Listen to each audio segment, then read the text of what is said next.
I stood at the airport gate with nothing but a backpack and a one-way ticket to Vancouver, watching my parents embrace my sister Sarah like she was the only child they'd ever had, completely unaware I was about to disappear from their lives forever. The words my mother had whispered to my father just 7 days earlier still echoed in my mind like shattered glass. Sometimes I wish Sarah was our only daughter. Life would be so much simpler. Let me take you back to where this all began, to understand how a family dinner in Seattle could unravel 23 years of pretending everything was fine.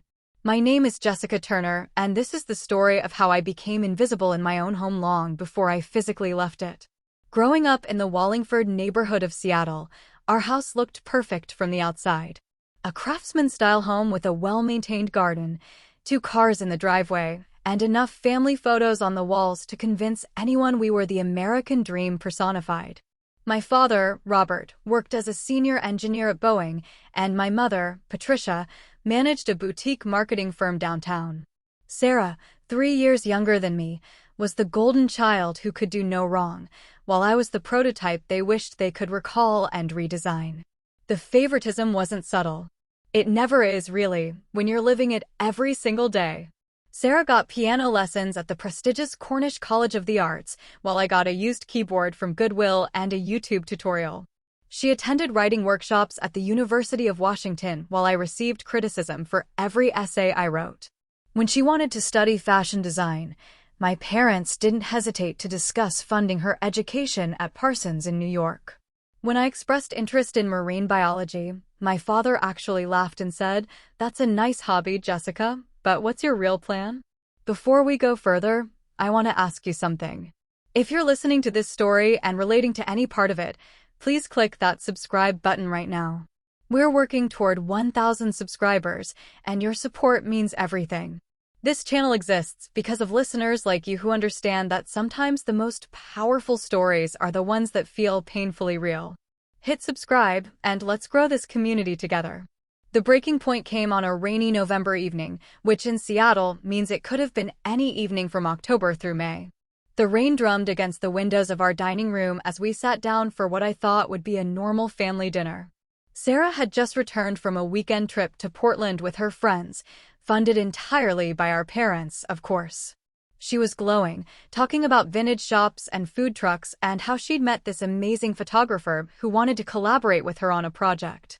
I'd spent that same weekend working double shifts at the coffee shop near Pike Place Market, saving money for the marine biology certification course I wanted to take.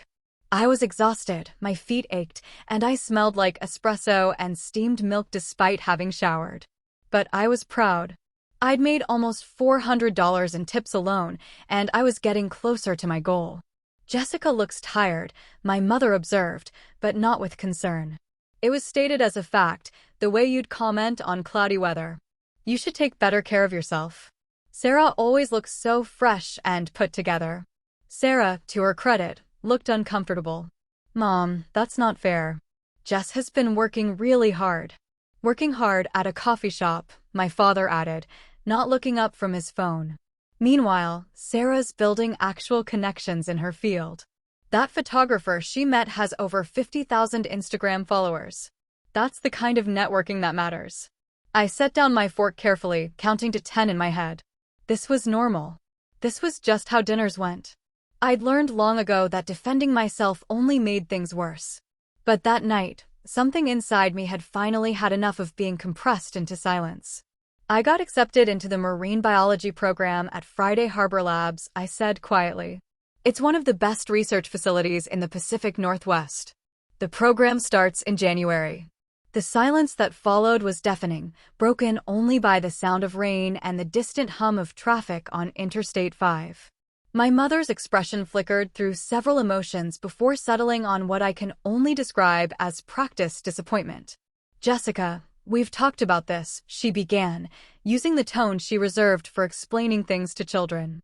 "Marine biology is incredibly competitive, and frankly, you don't have the academic background for it. You barely graduated from the University of Washington with a degree in general biology." Sarah maintained a 4.0 throughout her entire time at Seattle Central College before transferring to. "I graduated with a 3.6, I interrupted. my voice steady despite the rage building in my chest. Which is considered good by literally everyone except you. And I've been volunteering at the Seattle Aquarium for 2 years, which is how I got the recommendation for Friday Harbor. But sure, let's talk about Sarah's achievements instead. It's been at least 5 minutes since we did that. If you're feeling this story in your soul right now, do me a favor and hit that subscribe button. We're building something special here, a community of people who understand that family dynamics aren't always what they seem from the outside. Your subscription helps us reach that goal of 1,000 subscribers, and it takes just 1 second to click. Please, join us on this journey. My father finally looked up from his phone, his eyes hard. That's enough, Jessica. We've supported you your entire life, given you every opportunity, and this is how you show gratitude? By being bitter about your sister's success. What opportunities? The words burst out of me before I could stop them. You've given Sarah opportunities. You've given me hand-me-downs and criticism, and just enough attention to make sure I know I'm not measuring up to your expectations. Sarah pushed her chair back, tears forming in her eyes. Jess, please don't. I never asked them to. I know you didn't, I said, and I meant it. Sarah wasn't the villain in this story. She was just the favored character in a narrative written by people who decided long ago which daughter was worth the starring role. This isn't about you, Sarah. This is about them. My mother stood up abruptly, her napkin falling to the floor. If you're so unhappy here, Jessica, maybe you should figure out what you want to do with your life instead of blaming everyone else for your choices. We're tired of walking on eggshells around your moods. And that's when I heard it. I was walking toward the stairs, heading to my room, when I passed the kitchen where my parents had gone to continue their conversation in what they thought was privacy. My mother's voice carried through the door, sharp and clear as broken glass. Sometimes I wish Sarah was our only daughter. Life would be so much simpler. We wouldn't have to constantly worry about Jessica's feelings or manage her jealousy. We could just focus on the daughter who actually appreciates what we do for her. I stood there in the hallway, my hand on the banister, letting those words sink into my bones like poison. In that moment, something fundamental shifted inside me. It wasn't anger, exactly. It was clarity. Cold, crystalline clarity about exactly where I stood in my family's hierarchy of worth. I walked into my room, closed the door quietly, and opened my laptop. The rain continued its steady percussion against my window as I started planning my exit from the life I'd been trying to fit into for 23 years.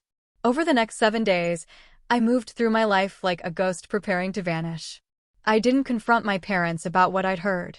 I didn't cry or rage or beg for validation I knew would never come. Instead, I made lists, practical and precise.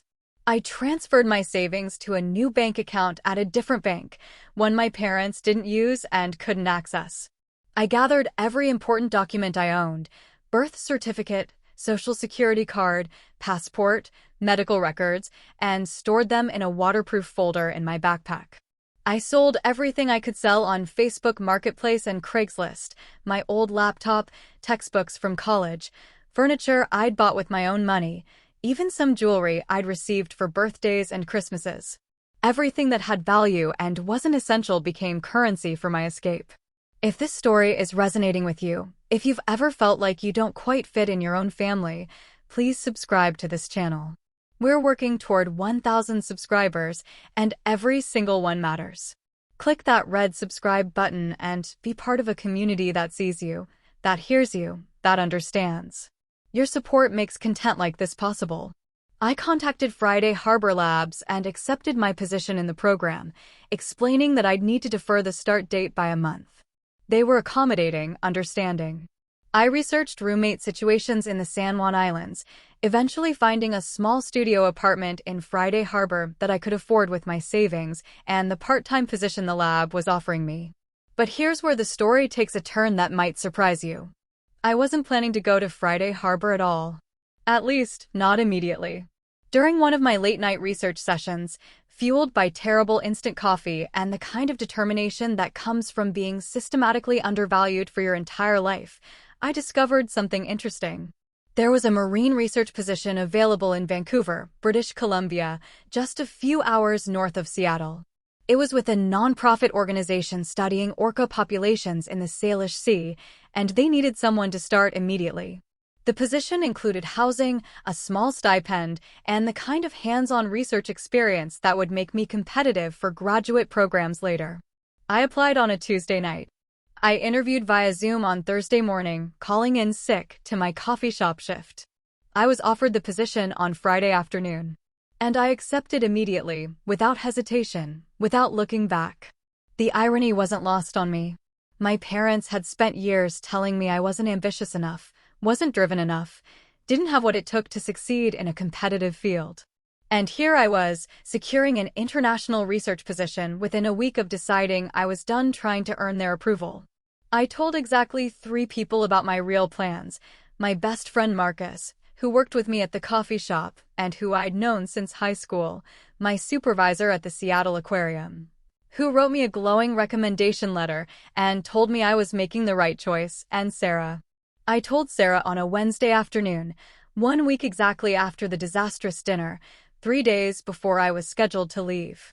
We met at a coffee shop in Capitol Hill, neutral territory away from our parents' house.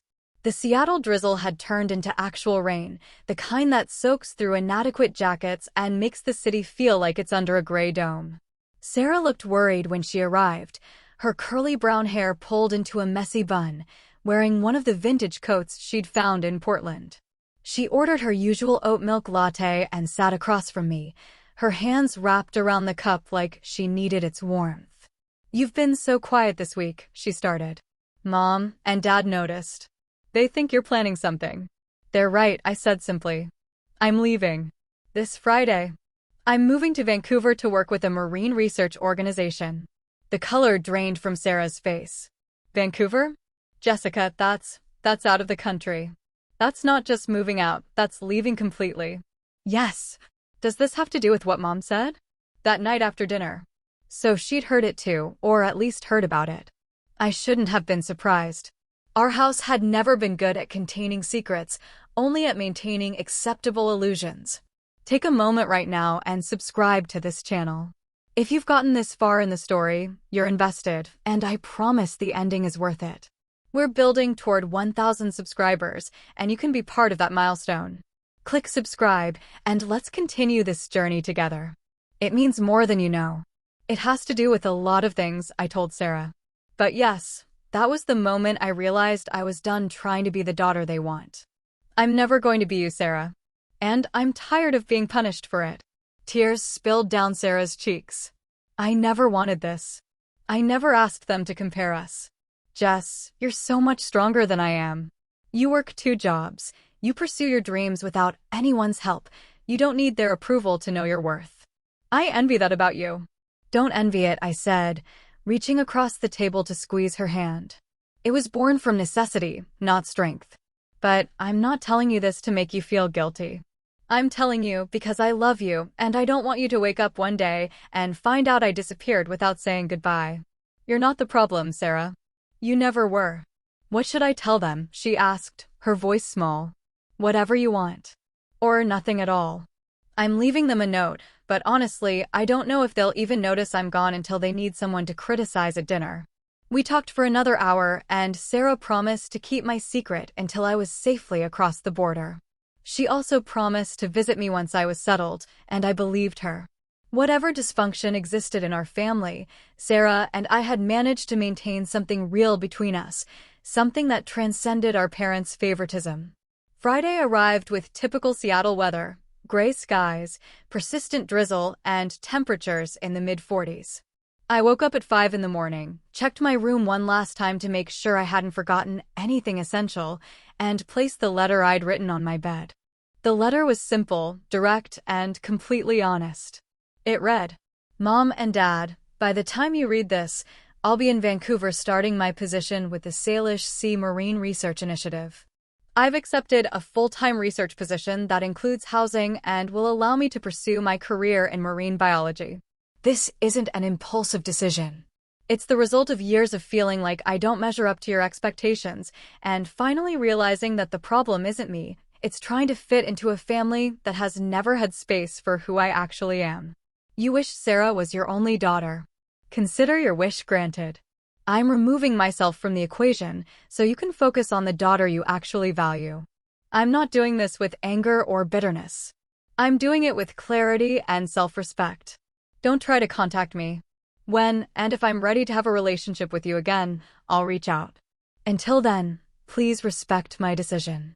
Jessica.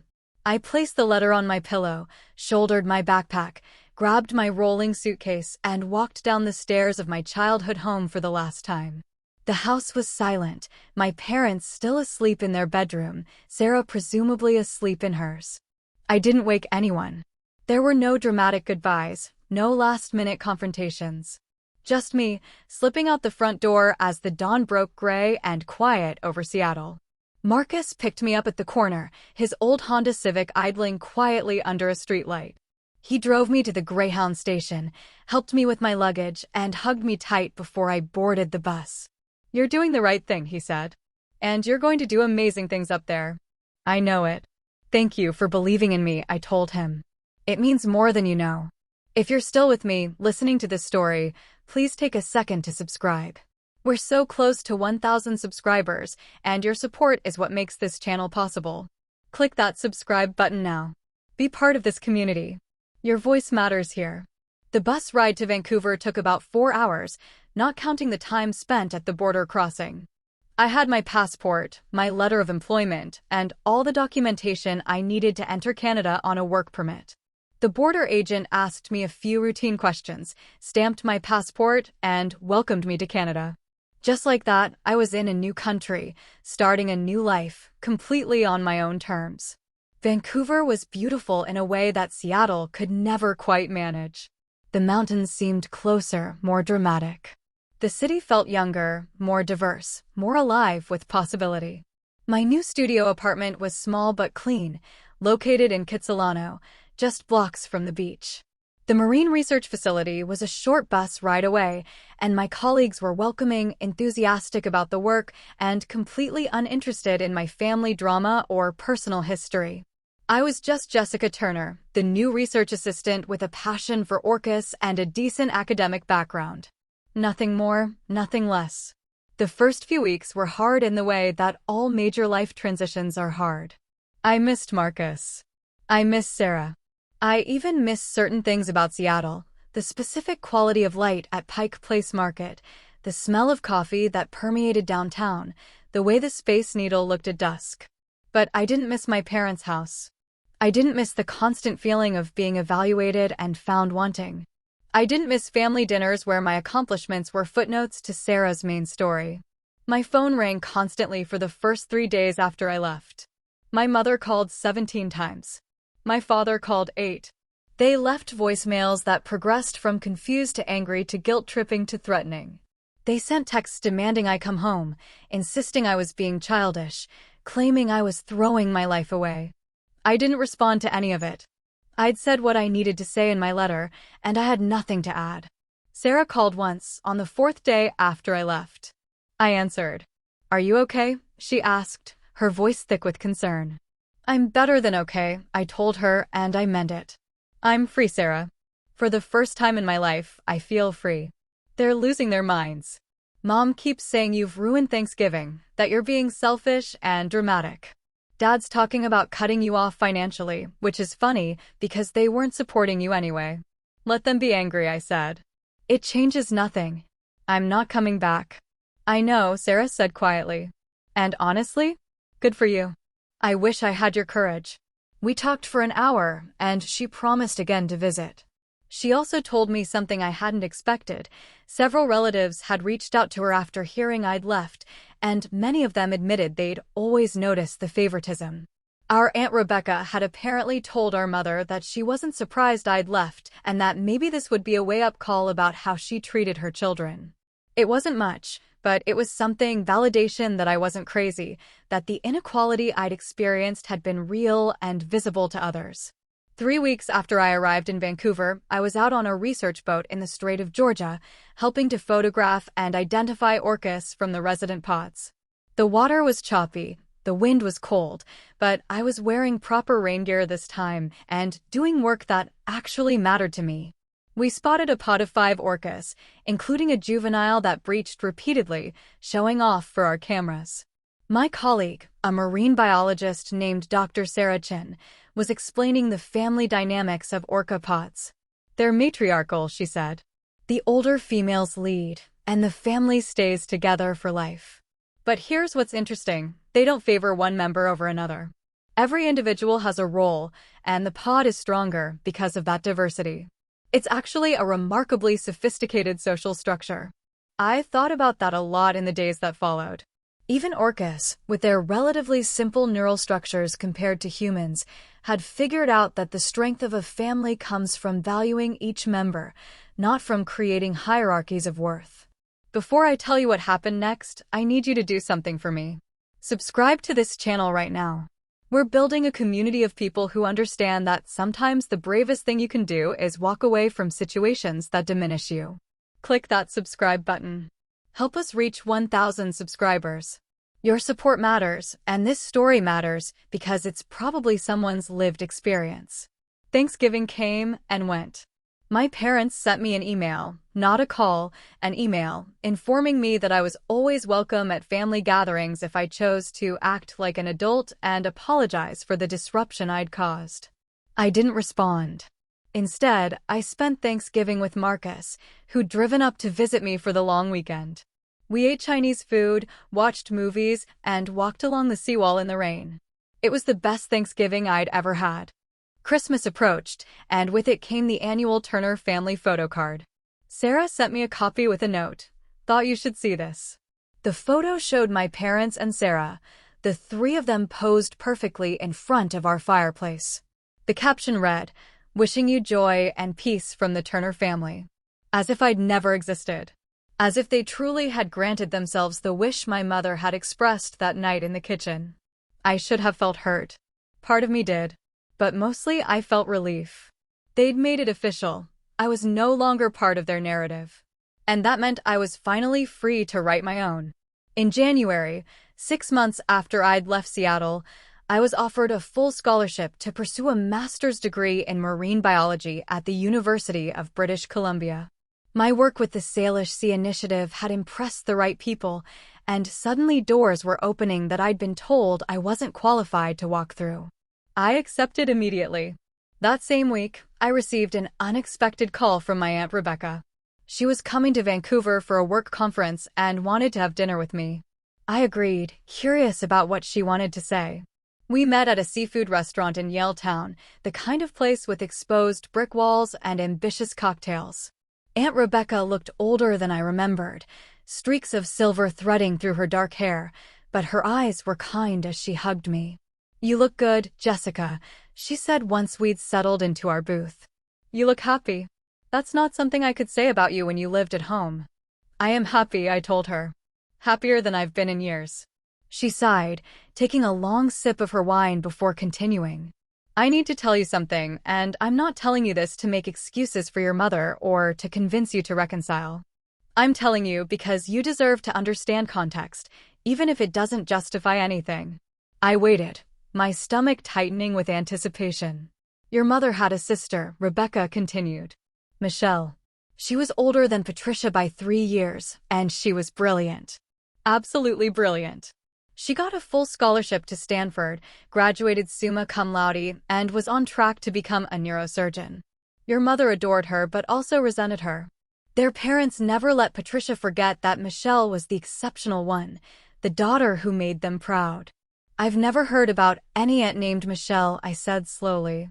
"That's because Michelle died in a car accident when she was 28. Your mother was 25. It devastated the whole family, but it did something specific to Patricia. She became obsessed with success, with achievement, with creating the perfect family that her parents could be proud of. When she had 2 daughters, I think some part of her recreated the dynamic she grew up with.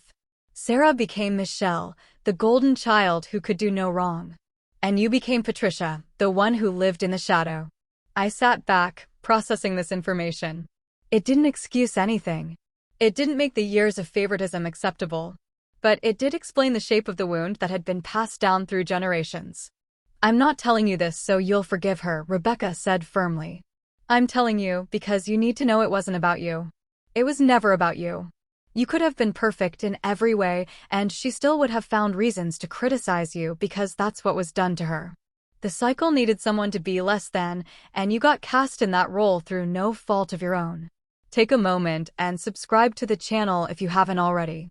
We're building something important here, a space for stories that matter, for experiences that often go unspoken. Click that red button and join us on this journey to 1,000 subscribers. Your support keeps this content coming. Does knowing this change anything? I asked my aunt. That's up to you, she said. But I hope it helps you understand that leaving was the healthiest thing you could have done. You broke the cycle, Jessica. You refused to accept a role in a play you didn't audition for. That takes incredible strength. We finished dinner, and Rebecca promised to stay in touch. She also mentioned that my cousin Andrew, who lived in Toronto, had been asking about me and wanted to reconnect. Family, I was learning, wasn't always about the people who raised you. Sometimes it was about the people who saw you, really saw you, and chose to include you in their lives regardless of proximity or blood relations. Spring arrived in Vancouver with cherry blossoms and longer days. I'd been in Canada for almost a year, and I felt like a different person, not because I'd changed fundamentally, but because I'd finally become fully myself without the constant weight of disapproval crushing me into a smaller shape. Sarah visited me in March, staying for a long weekend. We walked through Stanley Park, watched the sunset from English Bay, and talked about everything: her life, my life, our parents, our futures. She confessed that things at home had become tense since I left. Without me there as the comparison point, our parents had started scrutinizing her more carefully, finding flaws they'd previously overlooked. I get it now, she said as we sat on a driftwood log, watching seaplanes take off from the harbor. I get what you lived with. And I'm so sorry, Jess. I'm sorry I didn't see it more clearly before. You were a kid too, I reminded her. You were just as trapped in the roles they created for us. You just happened to get the better role. It doesn't feel better anymore, she admitted. It feels suffocating. Every time I make a choice, I wonder if I'm doing it because I want to or because they expect me to. You're free in a way I'm not, and I don't know how to get there. Start small, I told her. Make one decision that's entirely yours. See how it feels. Then make another. Eventually, you'll build a life that belongs to you, not to their expectations. As of now, I haven't spoken directly to my parents. It's been 14 months since I left Seattle, and they've stopped calling. They send the occasional email, usually brief and formal, updating me on family news like I'm a distant relative they feel obligated to include. I don't respond, and they don't push. Sarah tells me they talk about me sometimes, usually in the context of how I'm wasting my potential or being stubborn. They haven't acknowledged that I'm thriving. They haven't admitted that maybe, just maybe, I knew what was best for myself all along. And, honestly, I don't need them to. Their validation isn't currency I trade in anymore. I'm finishing my master's degree this year. I've been published in 2 marine biology journals. I'm part of a research team studying the impact of ship noise on orca communication patterns. I have friends, a community, a life that feels authentically mine. I wake up in the morning without the heavy dread that used to sit on my chest like a weight. I'm not constantly bracing myself for criticism or comparison. Subscribe to this channel if you believe in the power of choosing yourself. We're so close to 1,000 subscribers, and every single one makes a difference. Click that button and be part of a community that understands that sometimes the bravest love is the love you give yourself when you walk away from people who can't see your worth. People sometimes ask me if I regret leaving the way I did. They wonder if I should have tried harder to fix the relationship, to make my parents understand, to bridge the gap with communication and therapy and all the tools we're told can heal family rifts. And my answer is always the same: no. Some relationships aren't meant to be fixed. Some situations aren't problems you can solve with better communication. Sometimes the kindest thing you can do for everyone involved is to step away and let them have the family dynamic they clearly preferred all along. My parents wished Sarah was their only daughter. They got their wish. They have holiday photos with 3 people instead of 4. They have family dinners where no one disrupts the narrative with inconvenient needs or different dreams. They have the simple life they wanted. And I have freedom. I have self-respect. I have a career I'm passionate about and relationships built on mutual respect rather than familial obligation. I granted their wish in my own way, not with bitterness or revenge, but with the simple act of removing myself from a situation where I was never going to be valued the way I deserved. The truth is, not every family earns the right to be part of your life.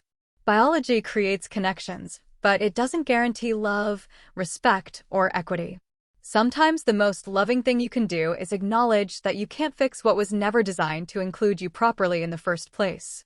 I think about that night sometimes, standing in the hallway of my childhood home, hearing my mother wish I didn't exist.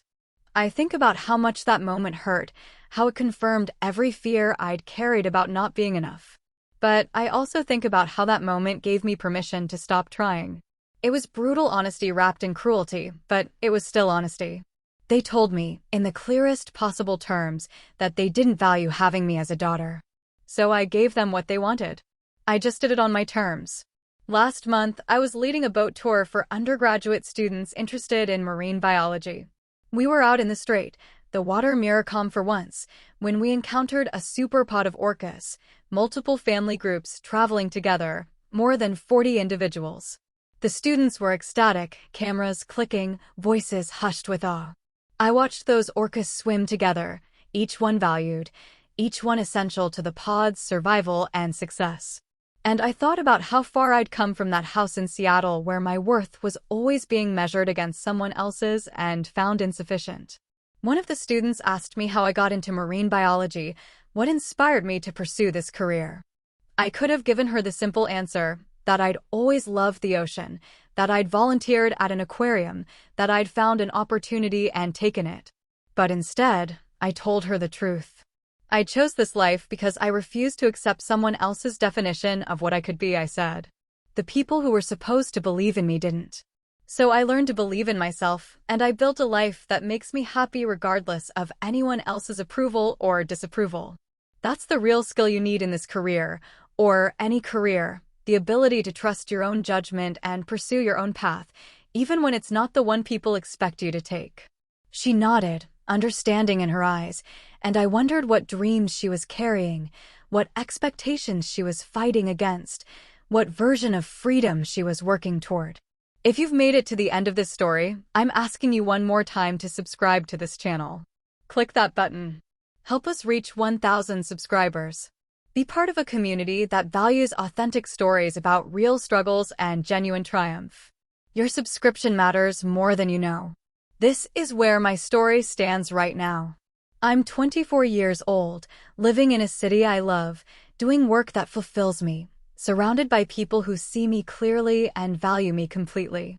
I have a sister I'm rebuilding a relationship with on our own terms. I have extended family members who've reached out to offer support and connection. I have a future that's entirely mine to shape.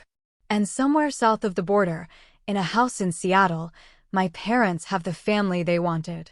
I hope it makes them happy. I genuinely do. Because I've learned that you can wish people well and still maintain the boundaries that protect your peace. You can love people from a distance and still prioritize your own well-being. You can honor your past without letting it dictate your future. They wished I wasn't their daughter. I granted their wish. And in doing so, I gave myself the greatest gift possible, the freedom to become who I was always meant to be, without apology and without compromise. I'll continue the story to reach closer to 50,000 characters. The funny thing about distance is how it changes perspective. Not just yours, but everyone else's too. By the time summer rolled around in Vancouver, bringing with it the kind of warm, endless days that make you forget rain exists, I'd been gone from Seattle for almost 18 months. 18 months of building a life so different from the one I'd left behind that sometimes I had to remind myself it was real, that I really had done this, that I really was thriving in ways my parents had insisted I never would. The marine research facility where I worked had become more than just a job. It was a community, a purpose, a daily reminder that I'd made the right choice. Dr. Chen had become not just a colleague but a mentor, someone who saw potential in me and actively worked to help me develop it. She recommended me for conferences, included my name on research papers, and treated me like a valued member of the team rather than an expendable assistant. You have good instincts, she told me one afternoon as we were reviewing data from our latest field study. You notice patterns other people miss. That's not something you can teach. Either you have that analytical eye or you don't. You have it. I'd never heard praise like that from my parents. Not once in 23 years. And here was someone I'd known for barely a year and a half, recognizing something in me that the people who raised me had never bothered to look for. Marcus came to visit again in June, this time bringing his new girlfriend, Alexis, who he'd met at a bookstore in Seattle. They stayed with me for a week, and we explored Vancouver like tourists, Granville Island, the Capilano Suspension Bridge, hiking trails in Lynn Canyon. Alexis was a photographer, and she spent hours taking pictures of the city, of the mountains, of me and Marcus laughing together over ridiculous inside jokes. You seem different, Marcus observed one evening as we sat on my tiny balcony, watching the sun set over the North Shore Mountains. Lighter, somehow. Like you're not carrying something heavy anymore. That's exactly how it feels, I admitted. Like I put down a weight I'd been carrying so long I thought it was just part of me. Turns out it wasn't. It was just something I'd been handed and told I had to carry. He smiled, that knowing smile of someone who'd witnessed the before and could appreciate the after. Your parents ever reach out? Email once every few months. Birthday wishes. Holiday updates. Very formal, very distant. It's like I'm a cousin they feel obligated to stay in touch with rather than their daughter. Sarah says they don't talk about me much. When they do, it's usually to criticize my choices or predict my eventual failure. Still waiting for that failure, huh? Apparently. I think they need me to fail so they can be right about me. The fact that I'm succeeding despite their lack of support doesn't fit their narrative, so they just ignore it or reframe it as luck or temporary or not real success.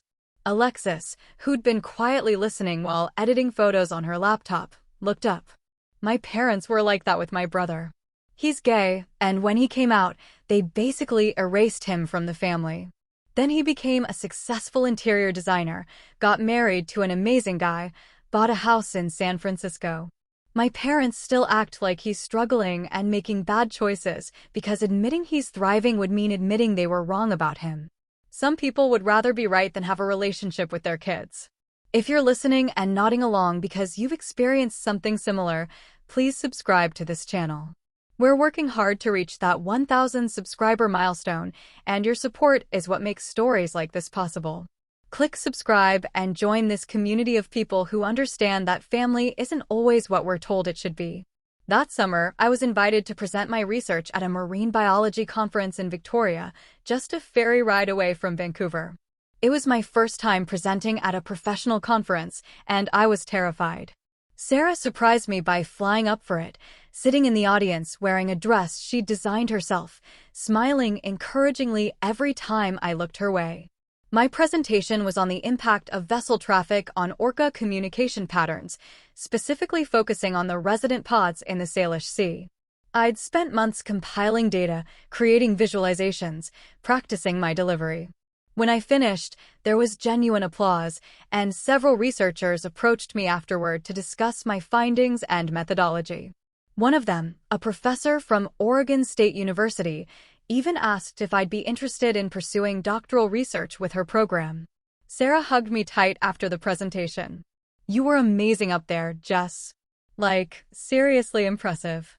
I recorded part of it, hope that's okay. I wanted Mom and Dad to see it. Are you going to show them? I don't know. Part of me wants them to see what they're missing, to see you succeeding at exactly what they said you couldn't do. But another part of me knows they'll just find something to criticize or diminish it somehow. We went for dinner that evening at a restaurant overlooking the inner harbor, watching the seaplanes land and the harbor ferries shuttle tourists back and forth. Sarah seemed different, more uncertain, less polished than usual. She picked at her food, started sentences, and then stopped, clearly working up to saying something difficult. I think I need to move out, she finally said. Away from Seattle. Maybe not as far as you did, maybe just Portland or something, but I need distance from them. You were right, Jess. After you left, they started turning their attention more on me, and it's suffocating. Nothing I do is good enough anymore. Every choice gets questioned. And I realized, this is what you lived with all along. This constant scrutiny and criticism. I just never saw it because I was on the other side of it. What are you going to do? I got accepted to a fashion design program in Portland. It starts in September. I haven't told them yet because I know they're going to lose it. They'll say I'm throwing away my opportunities in Seattle, that I'm following your bad example, that I'm being ungrateful. But I need to do this. I need to figure out who I am when I'm not performing for their approval. I reached across the table and squeezed her hand. It's scary at first. Really scary. But once you do it, once you're actually living your own life, it's the most freeing feeling in the world. You'll be okay. Better than okay. Will you help me? With the move? I don't have anyone else I can ask who won't try to talk me out of it or tell mom and dad. Of course. Absolutely. We'll figure it out together. Make sure you're subscribed to this channel. We share stories about finding your own path, about choosing yourself even when it's hard. Help us reach 1,000 subscribers by clicking that button right now. Your support means everything. August arrived, and with it came Sarah's move to Portland. I took a week off work and drove down to Seattle to help her pack and move. It was strange being back in that house, walking through rooms that had once felt like prison walls and now just felt like someone else's space. My old bedroom had been converted into a home office for my father, all traces of me carefully erased. My parents barely acknowledged my presence. My mother gave me a tight-lipped hello and then busied herself with other things. My father asked how Vancouver was in the tone you'd use with a stranger making small talk at a bus stop. Neither of them asked about my research, my presentation, my master's program, or any other aspect of my life. But they had plenty to say about Sarah's decision. You're making a huge mistake, my mother told Sarah as we packed boxes in her room. Portland's fashion scene is nothing compared to Seattle, and you're throwing away all the connections you've built here. And for what? Some fantasy about being independent. I need to do this for myself, Mom, Sarah said, her voice steady despite the tears in her eyes. This is Jessica's influence, my father said from the doorway, looking at me with open hostility. You put these ideas in her head. You've always been jealous of Sarah, and now you're trying to ruin her life too. I could have argued. I could have pointed out the irony of him accusing me of jealousy when they'd spent my entire life making sure I knew I wasn't as good as Sarah. I could have listed all the ways they'd failed me as parents, all the moments of casual cruelty and systematic favoritism. But I didn't. Because the truth was, nothing I said would change their minds. They'd already decided who I was in their narrative, and facts weren't going to alter that story. Sarah is making her own choices, I said calmly. She's an adult. She gets to decide what's best for her life. You don't get to have an opinion about this family anymore, my mother snapped. You abandoned us. You walked away. You don't get to come back and act like you care. I didn't abandon you, I said, my voice level despite the anger rising in my chest. I left a situation where I was constantly made to feel worthless. There's a difference. And I'm not here for you. I'm here for Sarah, because unlike you, I actually support her choices even when they're not what I would choose for her. My father took a step into the room, his face red. Get out of this house. Now. You can wait in the car while Sarah finishes packing. You're not welcome here. Dad, Sarah started, but I held up my hand. It's fine, I told her. I'll be outside. Take your time. I carried the boxes we'd already packed down to Sarah's car, loading them carefully while my heart pounded with adrenaline and old, familiar hurt. Even after 18 months, even after building an entire life without them, their rejection still had the power to sting. Maybe it always would. Maybe that was just the scar tissue of childhood, permanent and tender. Sarah came out 20 minutes later, tears streaming down her face, carrying the last of her things. They said if I do this, I'm on my own. They're not paying for school, not helping with rent, nothing. They said I'm making my choice, so I have to live with the consequences. Welcome to my world, I said, helping her load the final boxes. But hey, you're not alone. You've got me. And you're going to be amazing. We drove to Portland in convoy, Sarah following me in her car, both of us heading toward uncertain futures, but at least heading there by choice. I helped her move into a small apartment in the Hawthorne district, a quirky neighborhood full of vintage shops and coffee houses and exactly the kind of creative energy Sarah thrived in. We spent 3 days getting her settled, assembling furniture from IKEA, hanging curtains, organizing her design materials. On my last night there before heading back to Vancouver, we sat on her fire escape, drinking cheap wine and watching the summer evening fade into dusk. "Are you scared?" I asked her. "Terrified," she admitted, but also excited. "Is that weird?" "No. That's exactly how it should feel. If you're not a little scared, you're probably not pushing yourself hard enough." "Do you think they'll ever forgive us? Or understand why we had to do this?" I thought about that question, really thought about it. I don't know. Maybe. But honestly, Sarah, I've stopped waiting for their understanding or forgiveness. I can't control whether they ever recognize their role in pushing us away. I can only control whether I'm living a life that's true to myself. And if they never get it, if they spend the rest of their lives blaming us for disrupting their perfect family fantasy, that's their loss, not ours. Subscribe to this channel if these words are resonating with you. Click that subscribe button and help us build a community of people who understand that sometimes love means letting go, and sometimes family means choosing the people who actually see you. We're working toward 1,000 subscribers, and you can be part of that goal right now. The fall semester started, and I dove into my coursework with renewed focus. My research on Orca communication was gaining attention in academic circles, and I was invited to collaborate on a paper with researchers from the University of Washington. Ironic, considering that was the school my parents had dismissed my degree from as inadequate. The lead researcher on the project, Dr. Marcus Sullivan, had seen my presentation in Victoria and was impressed enough to reach out. "Your work is exactly the kind of innovative thinking we need in this field," he told me during our first video call. "You're asking questions other people aren't asking, and you're finding answers that matter. I'd love to have you as part of this research team, and potentially as a doctoral candidate if you're interested in continuing your education." I was interested. Very interested. But I was also cautious, scarred by years of being told I wasn't good enough, that I didn't have what it took, that I should aim lower and be more realistic. Dr. Chin, when I mentioned my hesitation, actually laughed.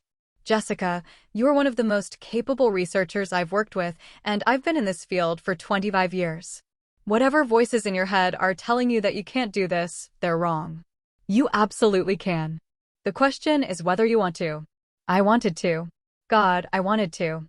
So I applied to doctoral programs, UBC, University of Washington, Oregon State, and a few others. Not because I needed my parents' approval or because I was trying to prove them wrong, but because I genuinely loved this work and wanted to spend my career doing it. In October, Sarah called me, and I could hear the smile in her voice before she said a word. I sold my first design. An actual boutique in Portland wants to carry my collection. They're ordering 15 pieces to start, and if they sell well, they want more.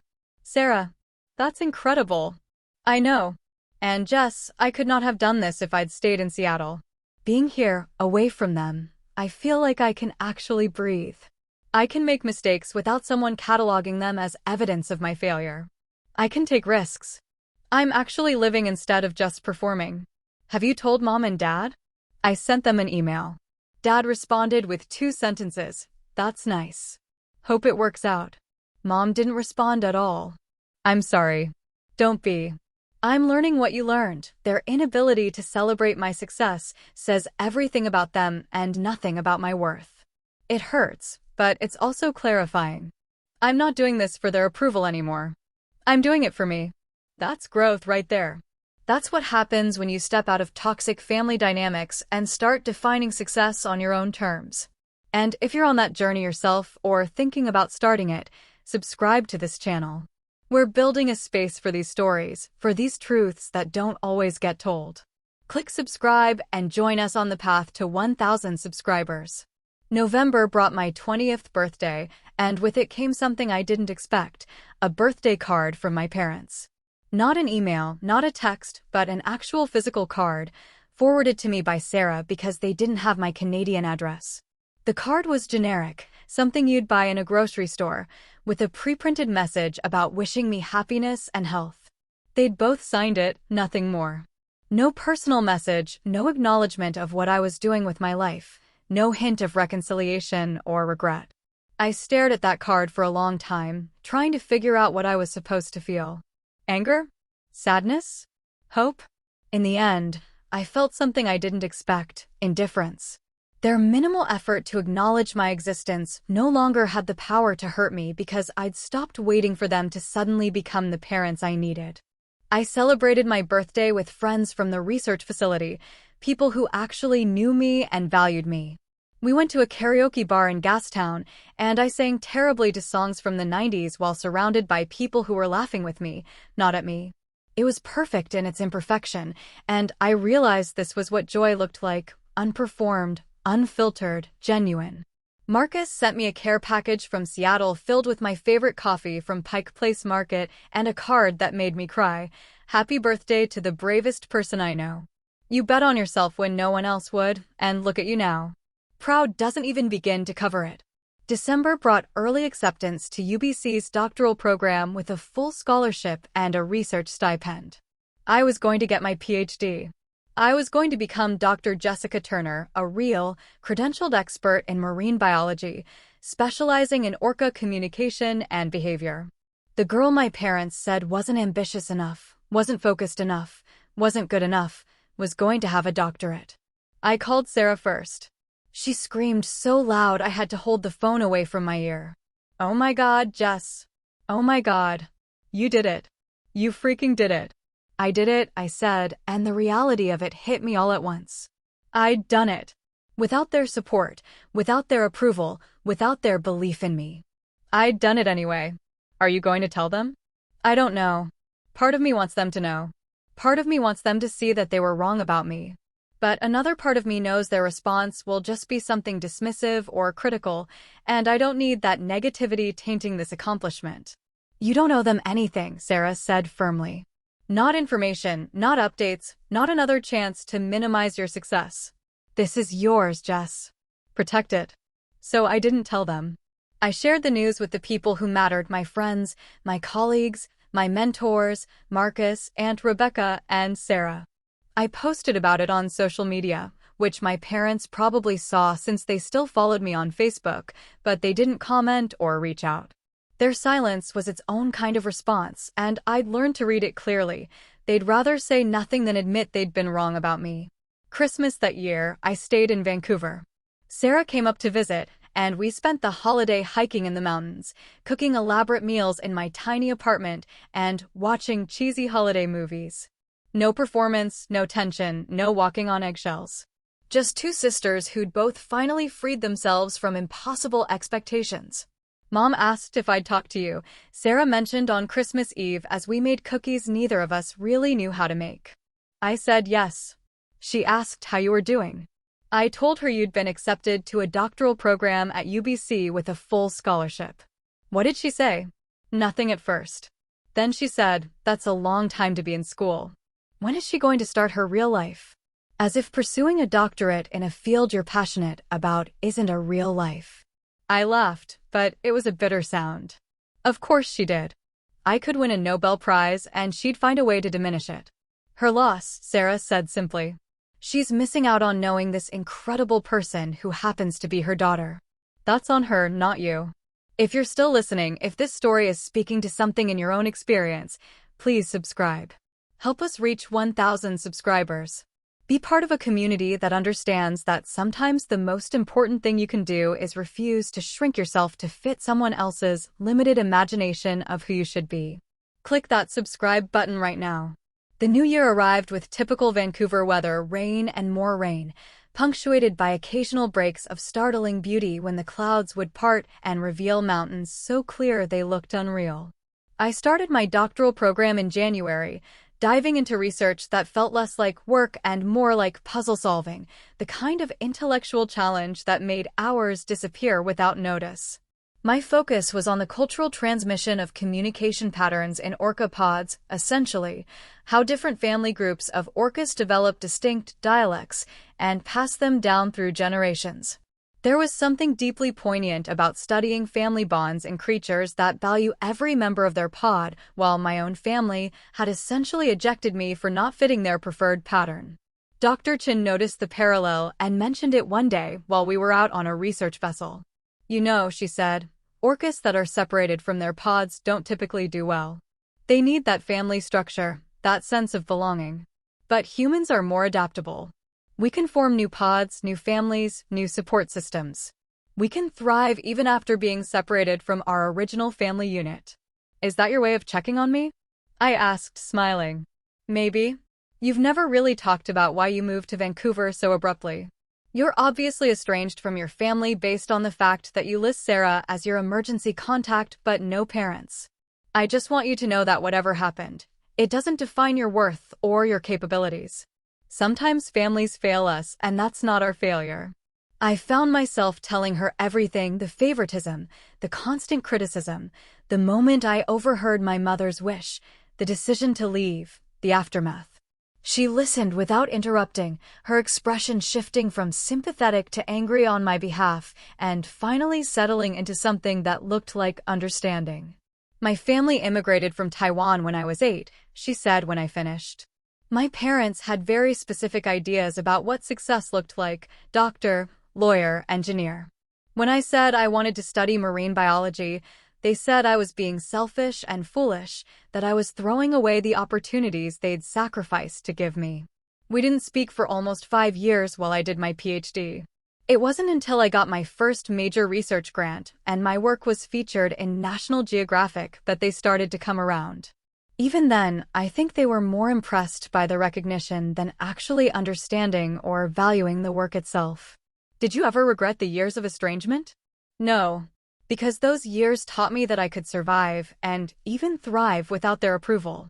When we did reconcile, it was on healthier terms because I was no longer desperately seeking their validation. I'd learned to validate myself. That's what you're doing too, Jessica. You're learning that your worth isn't determined by whether your parents recognize it. These were the kinds of conversations I'd needed my entire life: honest, validating, rooted in mutual respect rather than hierarchical judgment. Finding mentors who saw my potential and supported my growth had shown me what healthy relationships could look like, and it made the dysfunction of my family of origin even more stark by comparison. In February, almost 2 years after I'd left Seattle, I received an unexpected email. Not from my parents, but from my paternal grandmother, Eleanor, who I hadn't heard from since I'd moved to Vancouver. The email was long, typed in the large font of someone still getting used to computers, full of grammatical errors and stream-of-consciousness thoughts. The essence of it was this: she'd recently been diagnosed with a serious illness, and it had made her reflect on family, on regrets, on things left unsaid. She'd heard from Aunt Rebecca that I was doing well in Vancouver, pursuing my doctorate, thriving in ways no one had expected. She wanted me to know that she'd always seen my potential, that she'd tried to talk to my parents about their treatment of me but had been shut down repeatedly. She apologized for not doing more, for not being the advocate I'd needed. And she asked if I'd be willing to visit her in Tacoma before it was too late. I sat with that email for 3 days before responding. Part of me wanted to ignore it, to protect myself from getting pulled back into family drama. But another part of me remembered my grandmother differently than I remembered my parents. She'd always been kinder, gentler, more interested in my actual life than in comparing me to Sarah. She'd come to my high school graduation when my parents had barely acknowledged it.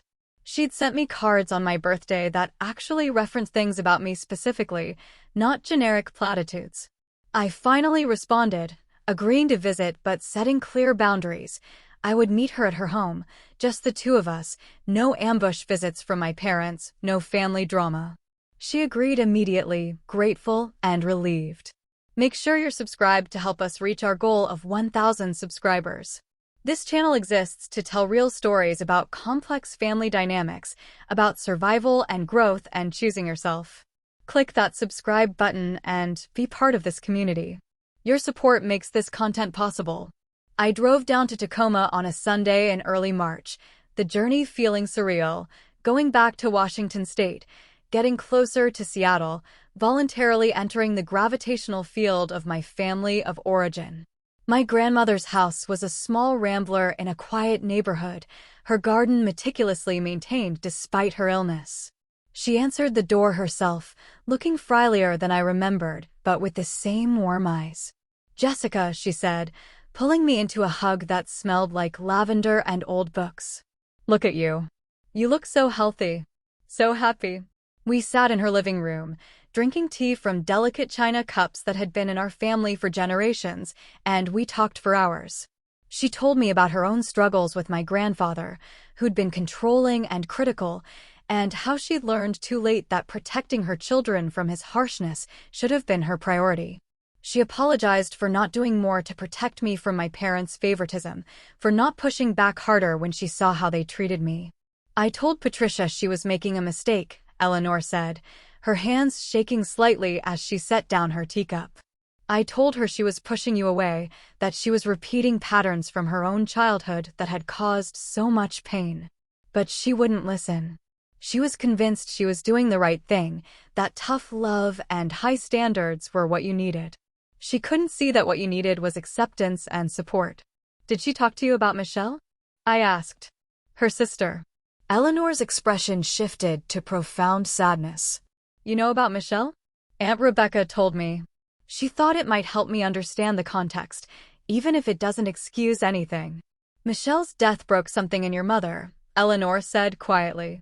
"She became obsessed with creating the perfect family, with making sure her daughters succeeded in ways that would make her own parents proud. But in doing so, she created the same toxic dynamic she'd grown up with. I tried to point this out, but grief and trauma make people defensive." She couldn't hear it. "Do you think she'll ever acknowledge what she did? What they both did?" Eleanor was quiet for a long moment. "I don't know, sweetheart. Some people are capable of that kind of growth and self-reflection, and some aren't. Your mother has spent so many years building this narrative about her family, about her role as a parent, that admitting she was wrong would require dismantling her entire self-concept. That's very hard for people to do." "I've stopped waiting for it," I told her. "I've stopped waiting for an apology or acknowledgement or suddenly becoming the daughter they wish they'd valued all along. I've built a life that doesn't require their validation, and it's the healthiest thing I've ever done." "Good," Eleanor said firmly. "That's exactly what you should do. You deserve to be proud of yourself, Jessica. You've accomplished remarkable things despite enormous emotional obstacles. You're getting your doctorate, for heaven's sake. You're contributing to important research. You've built a life that makes you happy. That's more than most people manage." We talked until the sun started setting, covering everything from my research to Sarah's design career to what forgiveness might look like even in the absence of reconciliation. When I finally left, Eleanor held both my hands in hers. "Don't let their inability to see your worth convince you that you lack worth," she said. "You are extraordinary, Jessica. You always have been. I'm so proud of the woman you've become, especially because you became her without their support. That takes remarkable strength." I cried most of the way back to Vancouver, but they weren't sad tears. They were the tears of someone who'd finally received validation from a family member, who'd been seen clearly by someone who was supposed to love them. Even if it came later than I'd needed it, even if it came from my grandmother rather than my parents, it still mattered. It still helped heal something I hadn't realized needed healing. The rest of my doctoral program progressed smoothly. I published papers, presented at conferences, built a reputation in my field. Sarah's design career flourished in Portland, and we stayed close, visiting each other regularly, talking almost daily. We built our own family, the two of us, rooted in mutual support and genuine love rather than obligation or favoritism. Our parents remained distant, occasionally sending brief emails or perfunctory texts, never acknowledging the work we were doing or the lives we were building. Sarah told me they'd started telling people they had one daughter who lived in Portland, conveniently omitting any mention of me unless directly asked. Even then, the information they shared was minimal and outdated. "I think they've actually convinced themselves that I'm their only child," Sarah told me during one of our phone calls. "Like they've rewritten their own history to make it true." "Then they got what they wanted," I said. "Just not the way they expected." Subscribe to this channel if you believe that sometimes the healthiest thing you can do is walk away from people who refuse to value you. Click that button, help us reach 1,000 subscribers, and be part of a community that understands the complexity of family trauma and healing. Your support means everything. 3 years after I left Seattle, I received my doctorate. Dr. Jessica Turner, PhD in marine biology, specialization in cetacean communication and behavior. The graduation ceremony was held at UBC in late spring, the campus blooming with cherry blossoms and possibility. Sarah flew up for it, bringing with her Aunt Rebecca and my grandmother Eleanor, who made the trip despite her declining health because she refused to miss it. Marcus drove up from Seattle with Alexis, who'd since become his fiancée. Dr. Chen sat in the front row, beaming with pride. I'd built a family of choice, people who'd shown up for me consistently, who celebrated my success genuinely, who saw me clearly and loved me anyway. My parents didn't come. I'd sent them an invitation, Sarah insisted, saying I'd regret it if I didn't at least offer them the chance, but they'd RSVP'd no with a brief note. We have prior commitments. Congratulations on finishing school. Finishing school. As if 8 years of higher education, countless hours of research, published papers, and a doctoral dissertation were equivalent to completing high school. As if this weren't one of the most significant accomplishments of my life. I wish I could say their absence didn't hurt. I wish I could claim I'd reached some enlightened state where their rejection rolled off me completely. But the truth is, it stung. Even after 3 years of distance, even after building this incredible life, part of me still wished for parents who could be proud of me, who could show up for major milestones, who could see me as worthy of their presence and celebration. But I'd learned that pain and joy could coexist. I could hurt because they weren't there and simultaneously be grateful for the people who were. I could acknowledge the loss of the parents I'd needed while celebrating the family I'd created. Both things could be true at once.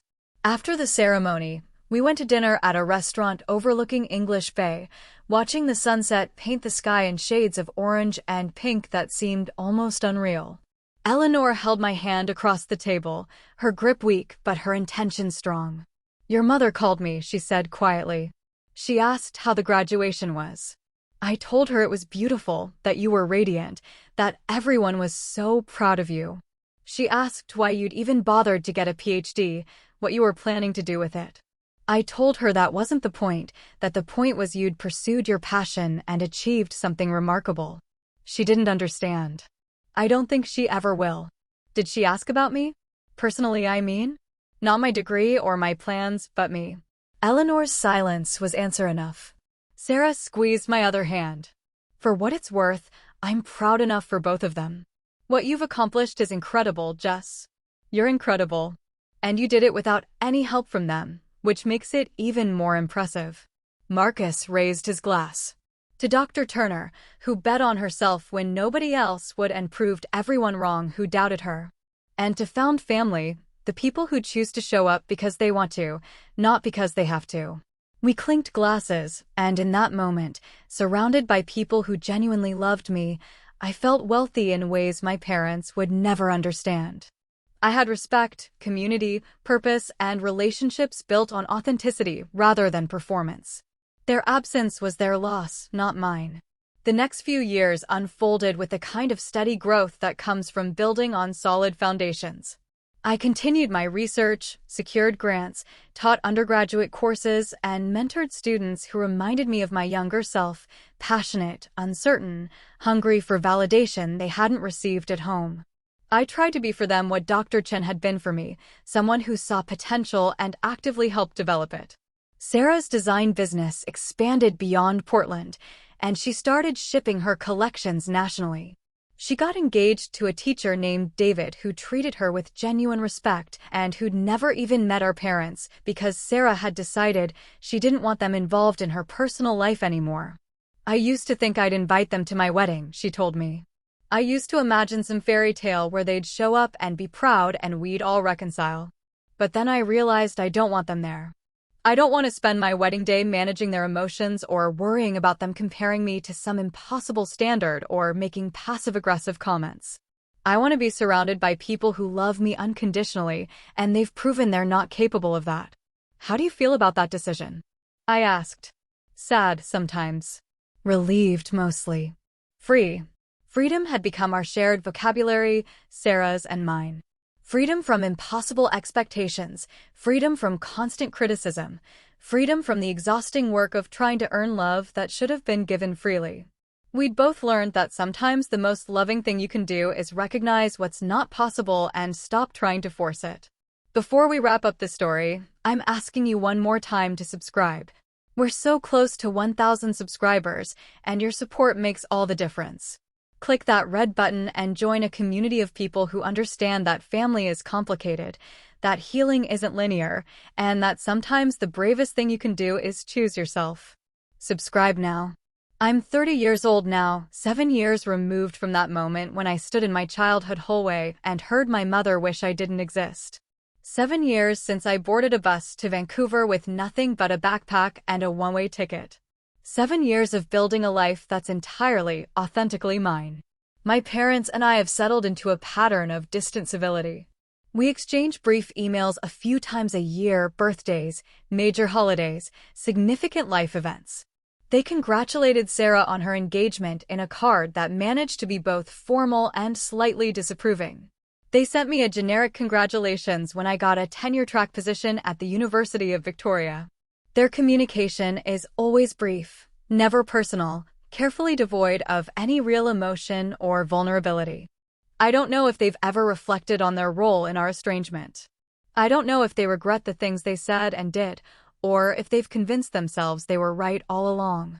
I've stopped trying to guess because their inner lives are no longer my responsibility or concern. What I know is this: I'm happy. Genuinely, deeply happy in ways I never was when I was trying to earn their approval. I'm respected in my field, beloved by my students, surrounded by friends who value me, in love with work that fulfills me. I have Sarah, who calls me at least 3 times a week. I have Marcus, who still drives up to visit and who texts me ridiculous memes at inappropriate hours. I have a found family of colleagues, mentors, and friends who've shown me what healthy relationships look like. And I have the satisfaction of knowing that I built all of this myself. When they said I wouldn't succeed, I succeeded. When they said I wasn't good enough, I became excellent. When they wished I wasn't their daughter, I granted their wish and became something better, myself. The other day, I was teaching an undergraduate seminar on orca communication when a student asked me why I chose this field. I gave her the practical answer: I'd always loved the ocean, found marine mammals fascinating, wanted to contribute to conservation efforts. But after class, she came up to me and said, "I get the feeling there's more to the story." So I told her a version of it, simplified but honest. I told her about parents who didn't believe in me, about leaving to pursue my dreams anyway, about building a career that proved them wrong not out of spite, but out of genuine passion. "My parents don't support my major either," she said quietly. "They want me to study business. They say marine biology is impractical, that I won't make any money, that I should be realistic. I'm thinking about switching majors just to keep the peace." "Don't," I said firmly. "Don't shrink your dreams to fit someone else's limited vision. Don't spend your life trying to become who they want instead of who you are. I promise you, the temporary discomfort of disappointing them is nothing compared to the lifelong regret of abandoning yourself." She cried, right there in my office, and I let her. Because sometimes that's what people need: permission to feel their grief over the family support they deserved, but didn't receive, validation that their dreams matter even if their parents don't value them. This is what my parents' rejection gave me: the ability to mentor others through similar experiences, the empathy that comes from surviving emotional abandonment, the credibility to tell students that yes, you can succeed even when the people who are supposed to believe in you don't. Their wish that I wasn't their daughter, painful as it was to hear, ultimately set me free. I granted their wish by removing myself from their lives, and in doing so, I gave myself permission to stop performing, stop apologizing, stop shrinking. I became Dr. Jessica Turner, marine biologist, researcher, mentor, friend, sister, and survivor. I became exactly who I was meant to be, and no amount of parental disapproval could take that away from me. Sometimes I wonder what would have happened if I'd stayed. If I'd kept trying to earn their approval, kept accepting their criticism, kept myself small to avoid disrupting their preferred family dynamic. I would have been miserable. I might have abandoned my dreams entirely. I certainly wouldn't be where I am now, teaching at a university I love, doing research that matters, living a life that feels authentic and joyful. So, in a strange way, I'm grateful. Not grateful for the pain they caused, but grateful that the pain pushed me toward the life I was meant to live. Grateful that their rejection forced me to learn self-validation. Grateful that their inability to see my worth taught me to see it myself. They wished Sarah was their only daughter. They got their wish. And I got freedom. They deleted me from the family photo, so I deleted them from my life and became the daughter they said I'd never be.